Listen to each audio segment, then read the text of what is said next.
कुठेतरी बांधकाम चालू असतं. तो गाड्याचा कर्कश आवाज, तो दूर नाहीये रे, शांतता कुठेच नाहीये. आणि कुठे शांतता नाहीये, सगळीकडे गोंधळ आहे, गोंधळ. मला आता शांतता हवी. मला आता अजून काही करायचं नाहीये. मला फक्त शांतता हवी. मला माझ्या गावी जाऊ द्या रे. मला जाऊ द्या माझ्या गावी. मी तुमच्या पाया पडतो. मला जाऊ द्या.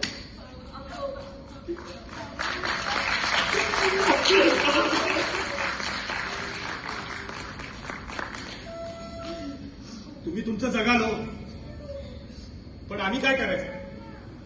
तुम्ही रिटायर व्हाल, गावी जाल, पण आम्हाला तर इथेच राहावं लागेल ना. ही आज गर्दीची सवय झाली आम्हाला. आम्ही इथे शिकलो, वाढलो, मोठे झालो. जसं तुम्हाला या गर्दीची भीती वाटते ना, तसंच आम्हाला गावची शांतता खायला वाटते हो. आणि त्यावरही महत्वाचं, गमवणार कुठे? त्या कोकणात. अरे जिथे एक वेळ अवकाळी पाऊस पडला तर आंब्याचा मोहर गळून पडतो. सांगा ना, कसं राहायचं? आम्हाला तर राहावंच लागणार या गर्दीत, राहावंच लागणार. अरे म्हणूनच सांगतोय ना, चला माझ्या बरोबर गावी. तू शिकलायस, थोडं माझ्या नजरेने बघ, म्हणजे तुला पण पटेल हे सगळं. अरे ते परप्रांतीय बघ, कुठून तरी येतात आणि इथे राहतात आणि श्रीमंत होतात.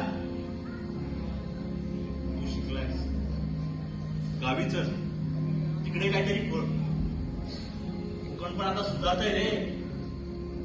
हे बघ, वाटलंच आहे ना, मी तुला तिकडे एक दुकान टाकून दे. हा, आणि आपण आपलं घर शिकतो ना, मस्त थाटामध्ये लग्न लावून देऊ माझ्या रिटायरमेंटच्या पैशामध्ये. पण तुम्ही चला माझ्या बरोबर. तुम्ही चला माझ्या बरोबर.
कुठे दिसत नाही तुझी? अहो त्या राणे काकूनी ना तिला ओटी भरायला थांबलं. घालायचंच, गावी जायचं म्हटल्यावरती सगळं आता एवढ्या वर्षांची ऋणानुबंध. ते कांबळे काका दिसले का ग तुला तिथे? हा बाहेर आहे, ते बोलले बाबांना भेटून जातो. मला पिऊन पडला असेल तो, कसला भेटतोय मला. अहो हे बघा, राणे वहिनी भाजी आहे ना. अरे वा.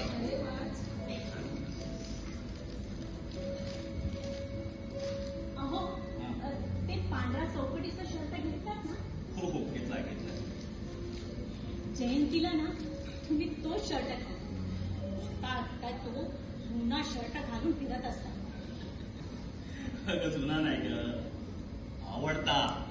हो कसला आवडता. हम्म. ते गोळे आलेत त्याला. उगत अशू